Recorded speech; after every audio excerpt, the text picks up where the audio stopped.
سامعین، آج کی یہ تقریر الوداعی تقریر ہے۔ اس کے نام ہی سے اندازہ ہوتا ہے کہ جس کے بارے میں شاعر کچھ یوں کہتا ہے کہ ختم ہونے کو ہے سفر شاید، ختم ہونے کو ہے سفر شاید،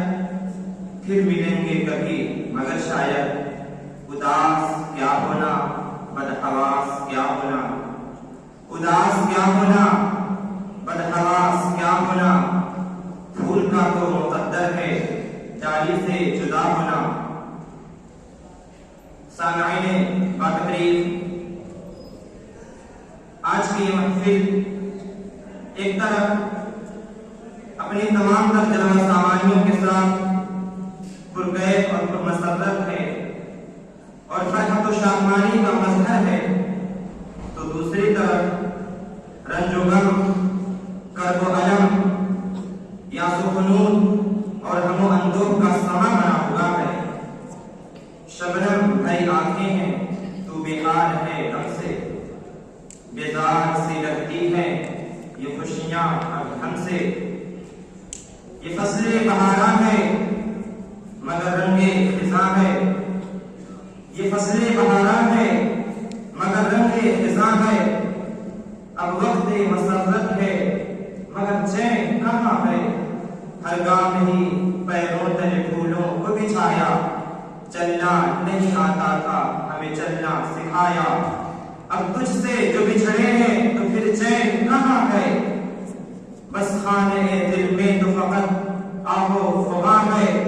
ہر سنگ مہکتے ہوئے پھولوں کا جہاں ہے، اے جامعہ تجھ سا تو بھلا اور کہاں ہے۔ ایک دوسرا شاعر کچھ یوں کہتا ہے کہ ایک طرف اشکوں کا دریا آنکھ سے بہتا ہوا،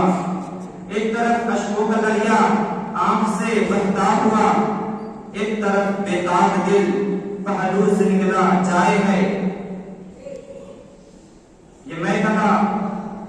جس میں ہم پروان چڑھ رہے تھے، جس کے ذرے ذرے اور گوشے گوشے سے ہم مستفید ہو رہے تھے، جس نے ہم پر علم معرفت اور بصیرت اور حکمت کا دریا بہائے رکھا، اور جس نے ہمارے اخلاص کو سنوارنے میں کوئی کسر نہ باقی رکھی، اس کے بارے میں شاعر گویا ہے کہ وقت سے کوئی شکایت ہے نہ اخلاق سے ہے، وقت سے کوئی شکایت ہے نہ اخلاق سے ہے، یہی کیا کم ہے نسبت مجھے اس خاک سے ہے، بزم انجم میں قبا خاک کی پہلی میں نے،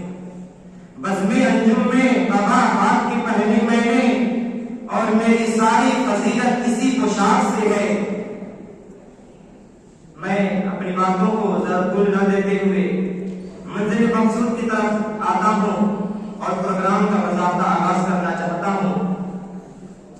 اور اس قرآن کریم کے مقدس و مطہر چند آیات سے کرنا چاہتا ہوں جس کی نظیر و مزید پیش کرنے سے بڑے بڑے علماء،